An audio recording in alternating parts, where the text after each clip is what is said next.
Were LA voters snookered on Proposition R?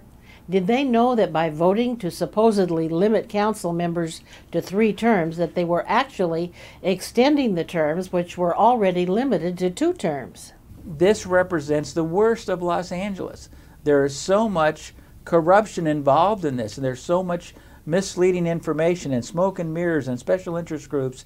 Civic leader David Hernandez has taken his fight to reverse Measure R to court and is being frustrated by the injustice of our justice system. They increased the amount of time a city council member could serve from 2 4-year terms to 3 4-year terms, and they called it term limits. They wanted to limit the amount of time a council member could serve on the council by giving them 4 more years than they already had.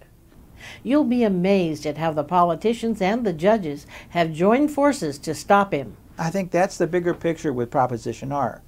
Whether it's 3 terms in office or 2 terms in office, whether you have to work so many hours as a lobbyist before you have to register, yes, those are important issues.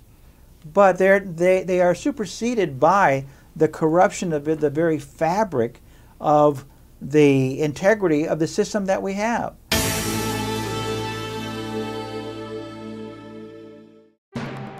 From research conducted by Full Disclosure, it has been learned that by serving a 3rd term, Los Angeles City Council members would be eligible for lifetime pensions. This information was not disclosed in the ballot measure language, which should have informed the public that by voting to approve Measure R, they would be voting to adopt this tremendous fiscal obligation.